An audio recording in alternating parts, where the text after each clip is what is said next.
So I'm with my friend Susan Eick, who I've known for decades now, who I first met when she was a banker in Denver, and became a client there, became a client in another regional bank where she was heading up retail operations, and then took a detour into consulting and is now the CEO of a consulting company. And I'm going to be frank and say, I still don't quite understand what Refinery does. So maybe you can give me the quick description of how Refinery helps clients, because I know you do.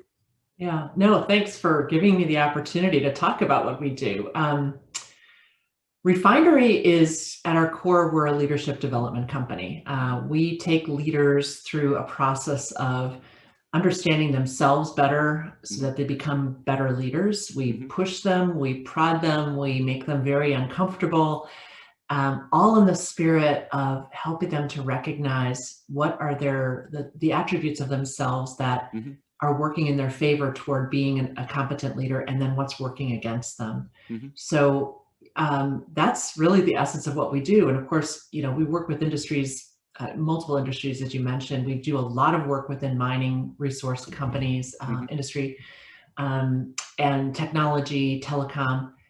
It almost doesn't matter, though, what industry you're working in. The leadership challenge that exists today, 10 years ago, and will still exist tomorrow, is centered on people's ability to be honest with themselves, to understand that to be a leader, you need to have people believe in you. You need to have people trust you. And without that, you don't have a followership and you don't have an organization. So that's essentially what we do.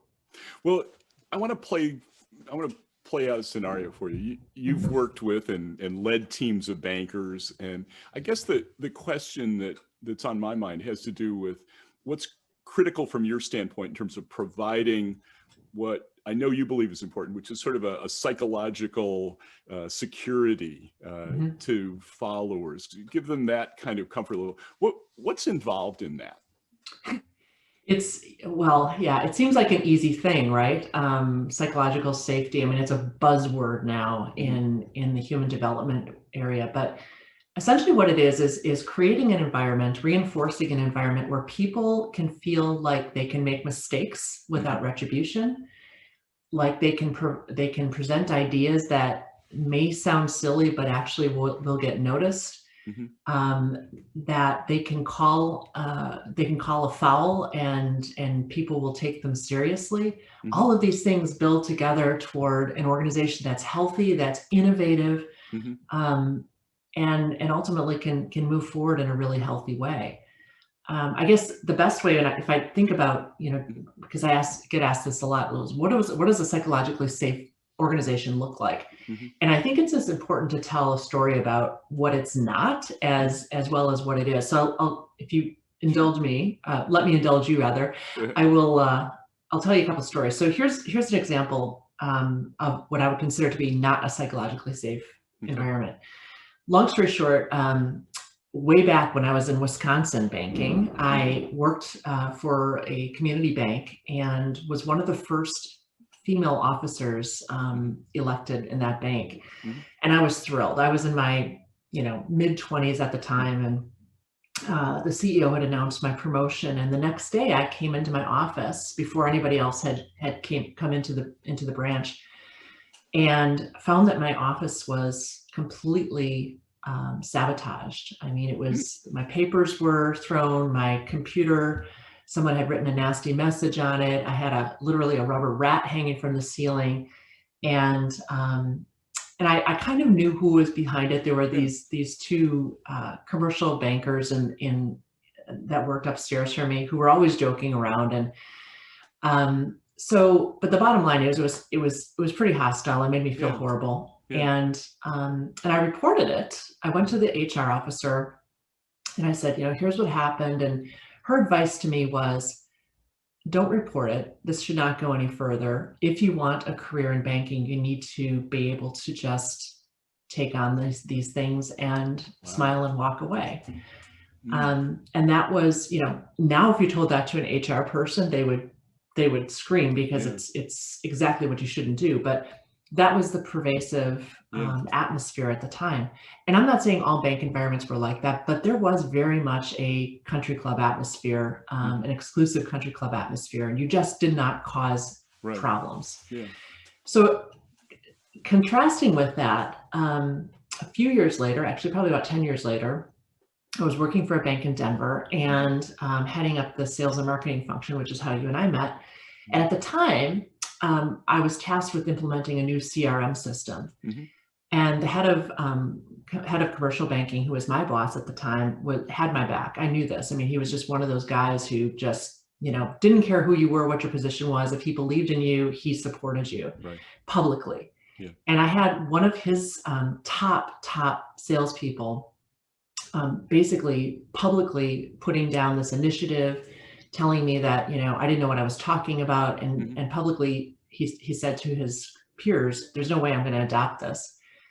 And to his credit, my boss, the head of commercial banking, called out this guy in public and said, you will do this. I know you're good at sales, but this is an important initiative and you need to get on board. Yeah. And that just showing that, he had my back in public amongst all these other bankers was so critical. And to this day, I look back at that and say, you know what, I would be loyal to that guy for a long time because of that. Yeah. Well, leaders have to step up.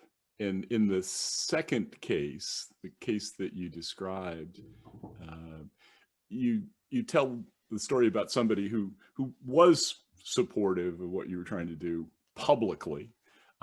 How it's sometimes difficult, particularly in organizations where it's not always banks that are viewed as the most innovative, creative places to venture a different opinion. What advice would you give to somebody who's thinking about what's necessary to really demonstrate the kind of leadership that you just talked about? Well, I think first of all, be openly curious. I think as so often, as you mentioned, banks and bankers are not necessarily thought of as being innovative or agile, and I don't believe it's the same today as it was, growing up in banking. However, there was a time when if you were a person wanting to break into banking and get promoted, you needed to go the commercial banking route. You needed to get that credit background behind you. Otherwise, there was no future for you. You had no shot of becoming a senior leader. I think things are different now. And you and I have discussed, we're seeing more people getting into CEO positions who came up through the retail route or came up through operations. And that's fantastic. So my advice to a leader would be open, be curious, be open to opportunities that are outside of what you thought was your career ladder. Yeah. And you never know where it will lead you. It may not be within the institution that you're with. It may be with another institution. It could be with a fintech company. You don't know. But being naturally curious and thinking about what other opportunities, how else you might contribute to the organization is such a powerful thing. Great advice, Susan. Thank you for spending time with us. Thank you for sharing some of what Refinery does.